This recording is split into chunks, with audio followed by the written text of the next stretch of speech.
भगवान की भक्ति करते हो, ये आपके ऊपर निर्भर करता है। 5 कर्मेंद्री, 5 ज्ञानेंद्री और एक मन, 11 इंद्रियों में से 2 इंद्रियां बड़ी विचलित है, एक मन, दूसरा नयन।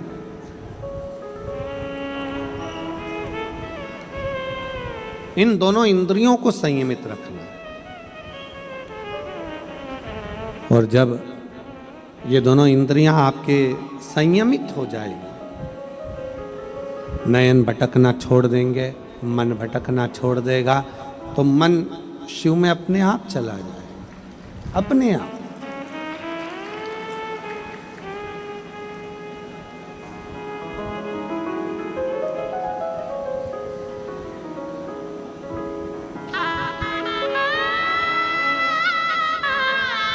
एक महिला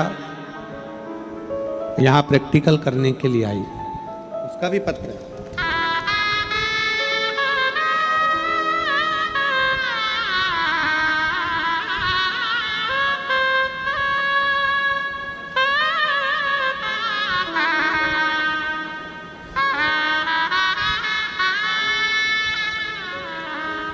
एक महिला यहां प्रैक्टिकल करने के लिए। मेरा नाम अमृता,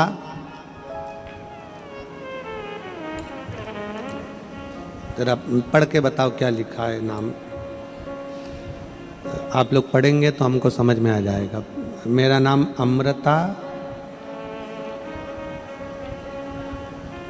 क्या लिखा है? किरण भाई है, क्या लिखा है? एलईडी पे पढ़ रहा हो? हाँ, किरण भाई। मेरा नाम अमृता किरण भाई शाहरे है। हम वलसाड़ जिला के धर्मपुर से आए हैं। मेरा मोबाइल नंबर ये है, कहीं बैठे हो तो हाथ हिला सकती हैं। मेरी मम्मी के कहने पर मैं 19 तारीख को शुक्रवार के दिन यहाँ पर आई, क्योंकि मेरी माँ ने कथा में सुनकर कहा था कि शिव महापुराण के पंडाल में अगर कोई जाकर बैठता है तो उसकी तकलीफें मिटती है।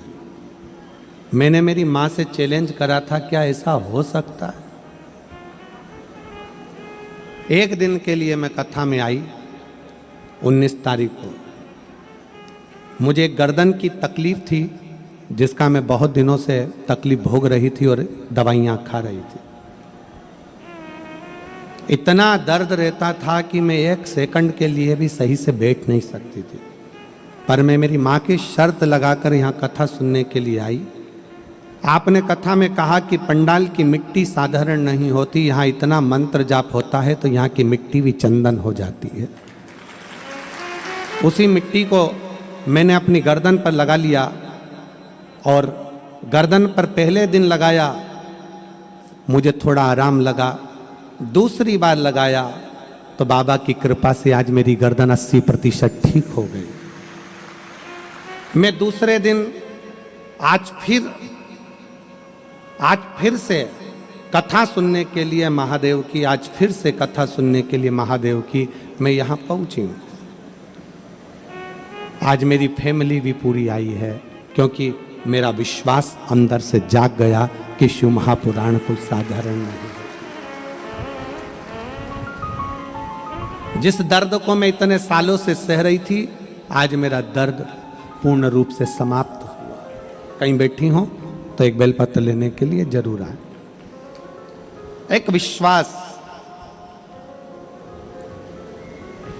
एक भरोसा, एक दृढ़ता जब हमारे अंदर आ जाता है, हमें लगता है कि शिव हमारे करीब में है, भगवान शंकर हमारे नजदीक में है, तो ये पक्का है कि शिव हमारे दुख को समाप्त जरूर करता है।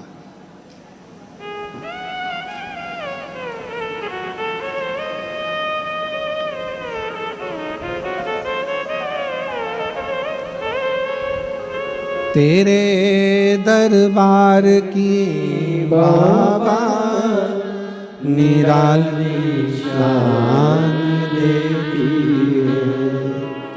तेरे दरबार की बाबा निराली शान देखी, तुझे देते नहीं देखा पर झोली भरी देखी, तुझे देते नहीं देखा पर झोली भरी देखी।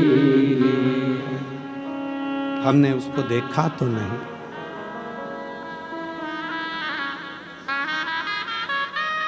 हमने उसको देखा तो नहीं, पर यह पक्का है कि वो खाली भेजता नहीं, भेजता ही नहीं है।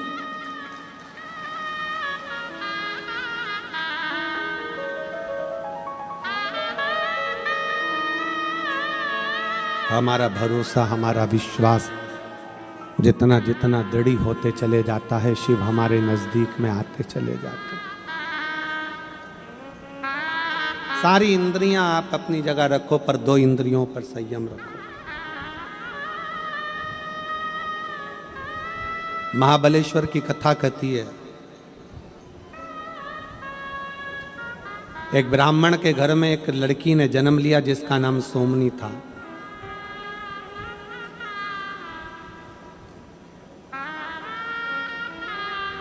बड़ी सुंदर थी, चेहरे पर आकर्षण था,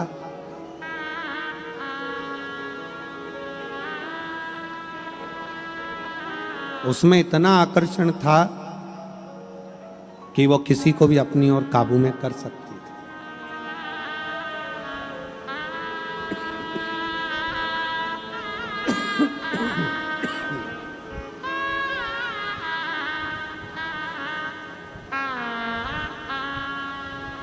ब्राह्मण के घर में बेटी का जन्म होना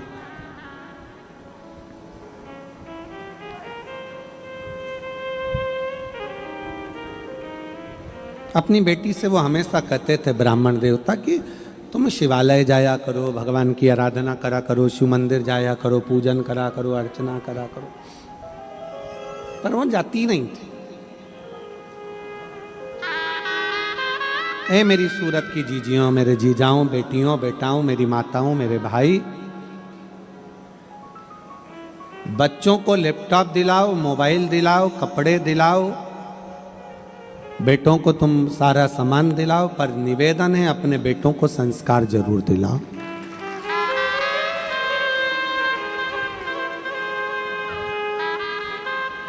आप अपने बच्चों को संस्कार जरूर दिलाओ। ब्राह्मण अपनी बेटी से, सोमनी से कहते हैं, सोमनी तुम मंदिर जाया करो।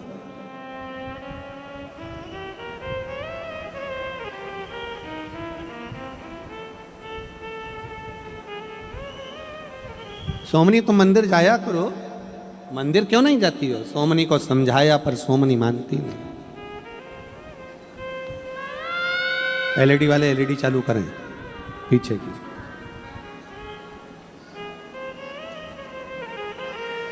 तुम मंदिर क्यों नहीं जाती हो?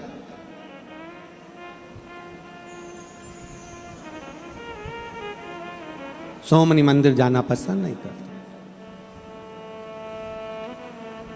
पिता ने विचार करा कि बेटी का विवाह कर देता हूं, बड़ी हो गई, अवस्था आई, विवाह कर दिया। एक ब्राह्मण लड़का देखा, बढ़िया, अच्छा, उसके अनुकूल, और उसका विवाह किया।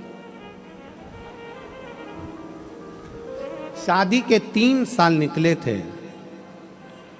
और 3 साल बाद सोमनी का पति को एक बीमारी लग गई, सोमनी का पति मर गया।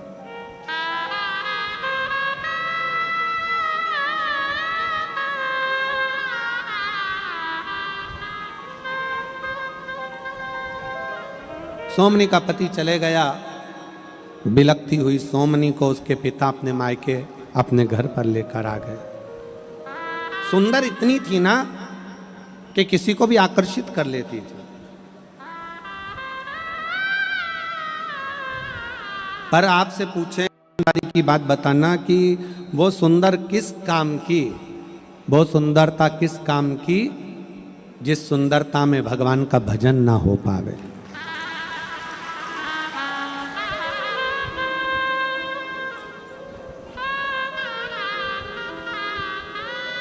जिस सुंदरता में परमात्मा का नाम स्मरण ना हो पाए।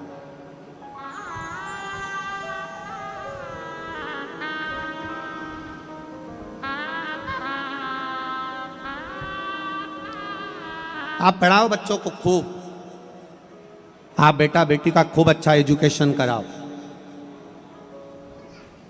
खूब कोचिंग कराओ, खूब पढ़ाओ।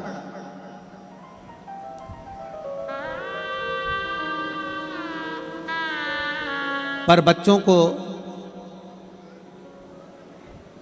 इतना भी मत पढ़ा देना कि एक दिन वही बच्चे आपको बेवकूफ समझने लगे।